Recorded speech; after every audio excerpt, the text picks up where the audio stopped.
Hi, I'm Jack Cush, executive editor of RheumNow.com. It's Friday, May the 6th, and this is the RheumNow Weekend Review. First on our agenda is a report from the Artis and Dan Bio registries where they looked at the risk of cancer in patients with spondyloarthritis and psoriatic arthritis. Overall, they showed no increased risk of cancer, and more importantly, they showed that the use of a TNF inhibitor did not further increase the risk in any way, including for lymphoma. Next, you should know that May is Lupus Month and should be celebrated and talked about and advertised.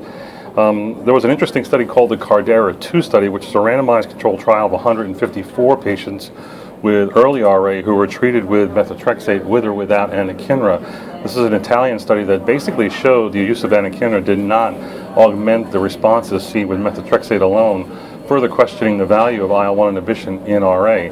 I personally feel that actually there are some patients who do respond quite well with RA to anakinra and other IL-1 inhibitors, except it just tends to be a small subset overall. You may or may not know that secukinumab, Cosentyx, was approved several months ago for use in the United States in ankylosing spondylitis and psoriatic arthritis. The same approval was just granted in Health Canada for that same drug. An interesting report appeared in the literature, which I didn't know that most were aware of, certainly I wasn't, and that is the incidence of acute scrotal swelling in patients with Henoch-Schönlein purpura. A review of the literature showed that this is an event that occurs 10 to 30% of the time in boys, is 60% of the time unilateral, and may or may not respond to steroids. An interesting finding. Another review looked at the patients who had late onset lupus and how they differed from those who were younger, meaning under the age of 50, and they showed that late onset lupus had less cutaneous disease, especially acute cutaneous disease, meaning photosensitivity, malar rash, and livido, but they tended to have more sicca symptoms. Interesting, and we know that late onset lupus probably is a very different disease. A meta-analysis showed that the use of TNF inhibitors in the GI world was not associated with perioperative, was associated with a perioperative infectious risk. However, that if there was a temporary cessation of therapy, that the risk went down and became normal. This is in line with what I've been teaching, which is if you're going to have surgery, you should suspend the use of the TNF inhibitor for one dosing interval, meaning 1 week for etanercept, 2 weeks for, or more for adalimumab, etc.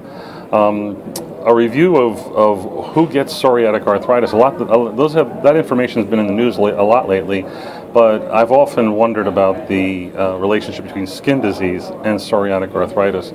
A good review is found and posted that showed that extensive skin disease, widespread skin disease, is a risk factor for the onset and development of psoriatic arthritis, and other risk factors that have been shown in other reports include the presence of nail disease and smoking. If you haven't seen it, the Lancet article from last month had a wonderful review by Nicola Dalbeth in Australia on gout. It is superb and discusses the most recent advances in therapy, our understanding of the pathogenesis, certainly the comorbidities, and even better, her experience, which is extensive, using DEX scanning to quantitate the total body urate load. Feature articles that appeared in RheumNow this week, and not necessarily a feature, but an important resource for you is we posted under the daily download, which will be available next week, the patient guide to biologics. It's an extensive piece of work. It has, I think, 13 or 14 pages. You can pick and choose what you would use to share with the patients. We wrote it. We think you'll like it. If you have any suggestions on how to make it better, certainly get back to us. On Thursday, there were reports of what went on earlier in the week at the FDA. There was an advisory committee hearing which analyzed the 4-year success of the REMS programs associated with long-acting or extended-release opioid analgesics. As part of their being approved, they had to commit to an extensive REMS program that involved a lot of education. That was reviewed. There were some successes. There were some faults. In the end, the panel, which was the drug safety panel, and another looked at the data and said, what we really need here is more education for those people who are going to prescribe long-acting and extended-release opioid analgesics. So look for that in the future when the FDA makes its decision. Another report coming out of, I believe, Austria was a referral rule for patients with back pain and potential spondyloarthritis. Their simple referral rule looked at 4 factors, and if you had 2 out of the 4, you should refer from primary care to a specialist. The 4 included inflammatory low back pain, second, back pain of 5 years duration, third, a positive response to nonsteroidals, and fourth, a positive family history. 2 out of the 4 are sufficient for referral, and they showed a sensitivity of 75% and a specificity of 58% when that rule was employed in their confirmation study. There was a nice review and oversight from one site in Bristol, England, where they looked at 24 patients who were treated with rituximab for interstitial lung disease. As you can imagine, this was a hodgepodge of conditions, included patients who had inflammatory myositis, patients with the antisynthetase syndrome, lupus, Sjogren's, etc. In general, they saw positive results, and that's quite an achievement in this particular complication. Especially the patients who seemed to respond best were those who had inflammatory myositis and those who had the synthetase syndrome. But if anything, this is preliminary data and calls for more study, although it is very difficult to acquire a group and a study that could certainly answer that question for us.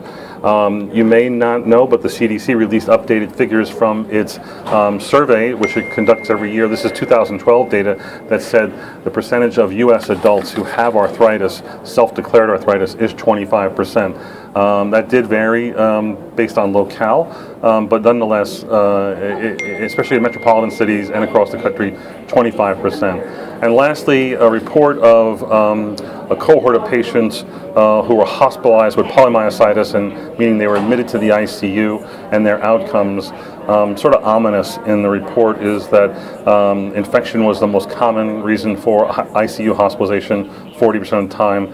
28% had complications or worsening of their myositis, and another 28% had both. The bottom line is that pneumonia was the most common infection, but most importantly that mortality rates were incredibly high in patients with inflammatory myositis who are hospitalized. That's it for this week. Tune in next week and have a good weekend.